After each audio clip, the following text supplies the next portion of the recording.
कामचोर देवरानी। एक बार की बात है, सुषमा अपने पूरे परिवार के साथ खुशी खुशी मोहन नगर में रहती थी। उसकी 2 बहुएं थी, पल्लवी और शिवानी। एक दिन दोनों बहुएं रसोई में काम कर रही होती है कि तभी उनकी सास सुषमा उन्हें बुलाती है। अरे बहू, जरा इधर तो आना। शिवानी, जरा जाकर देखना सासू माँ क्या कह रही हैं। दीदी आप ही देख लो ना जाकर, आपको भी तो सुनाई दे रहा है। अरे मैं आटा गूंद रही हूँ ना, तुम चली जाओ। हाँ तो मैं भी तो सब्जी काट रही हूँ ना दीदी। अरे बहू जल्दी आओ।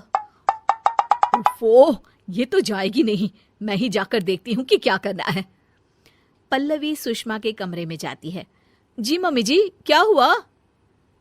शाम को घर पर कुछ मेहमान आने वाले हैं, तो तुम अच्छा सा खाना बना लेना बहू।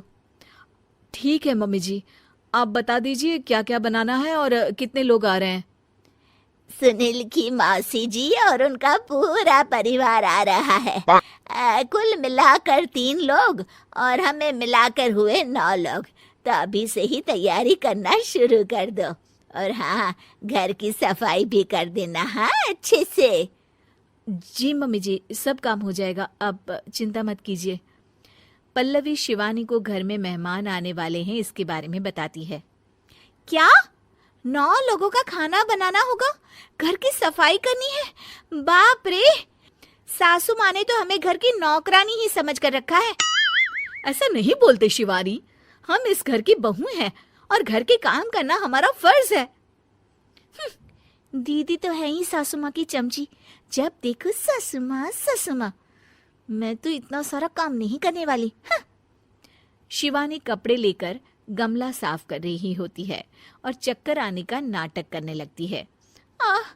मेरा सर चकरा रहा है। तभी वहां पल्लवी और सासू माँ जाते हैं। अरे बहू, क्या हो गया तुम्हें? मम्मी जी, बहुत तेज सर में दर्द हो रहा है। तुम एक काम करो शिवानी, आराम कर लो। नहीं नहीं दीदी, घर में मेहमान आने वाले हैं, मुझे आपकी मदद करनी चाहिए। अरे कोई बात नहीं शिवानी, तुम आराम कर लो, मैं सब काम कर लूंगी। ठीक है दीदी, अगर आप इतना कह रही हैं तो आराम कर लेती हूँ।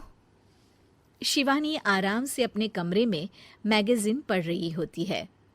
इसे कहते हैं आराम की जिंदगी। इतना सारा काम। चलो सारा काम खत्म हो गया, शिवानी को देख आती हूँ। शिवानी अपने कमरे में ईयरफोन में गाने सुनते सुनते सो जाती है और उसके साइड में मैगजीन भी रखी होती है। पल्लवी वहां आ जाती है और वो सब देखती है।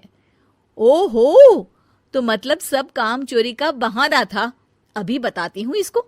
घर का सारा काम मुझे करना पड़ा और ये महारानी यहाँ मैगजीन पढ़ रही है, गाने सुन रही है। पल्लवी रसोई से एक प्लेट और चम्मच लेकर आती है और शिवानी को थाली बजाकर उठाने लगती है। शिवानी अचानक से उठती है। उठ गई महारानी, गाने भी सुन लिए, मैगजीन भी पढ़ ली। तुम तो बहुत बड़ी झूठी निकली शिवानी। तुमने सर दर्द का बहाना बनाया ताकि काम करने से बच सको। हाँ बनाया बहाना, तो क्या करती, इतने सारे काम करती। मुझे कोई शौक नहीं है चापलूसी का। क्या चापलूसी? तुम्हें लगता है कि मैं सारे काम चापलूसी के लिए कर रही हूँ? और नहीं तो क्या। तभी वहां सासू माँ आ जाती हैं। अरे बहू, वो लोग बस आने ही वाले हैं, तुम तैयारियां कर लो। जी सासू माँ, तुझे तो मैं बाद में देखती हूँ। सब खाना खाने बैठते हैं और खाना शुरू करते हैं। तभी सुनील की मौसी बोलती है। वाह भाई वाह, खाना तो बहुत ही अच्छा बना है सुषमा जी, एक एक चीज में क्या स्वाद है। ये सुनकर शिवानी मुंह बना लेती है। उसे अपनी जेठानी की इतनी तारीफ रास नहीं आती। आपकी बहुएं तो बहुत ही अच्छा खाना बनाती हैं। हाँ, बनाती तो दोनों ही अच्छा है, पर आज ना ये सारा खाना बड़ी बहू ने बनाया है। छोटी बहू की तबीयत ठीक नहीं थी, सो इसलिए। मानना पड़ेगा सुषमा जी, आपकी बड़ी बहू तो बहुत ही गुणवान है। पल्लवी की तारीफ सुनकर शिवानी को जलन होती है। पल्लवी ये सुनकर खुश हो जाती है और शिवानी की तरफ देखकर उसे चिढ़ाती है। कुछ देर बाद मेहमानों के जाने का वक्त हो जाता है। मौसी जी सबके लिए उपहार लाई होती है। वो सबको शगुन के पैसे देती हैं और अंत में पल्लवी के पास आती है। तुम्हारे लिए शगुन का लिफाफा तो है ही, पर बहू तुम्हें एक और उपहार भी मिलेगा इतना अच्छा खाना बनाने के लिए। मौसी अपने सोने के कंगन निकालकर पल्लवी को पहना देती है।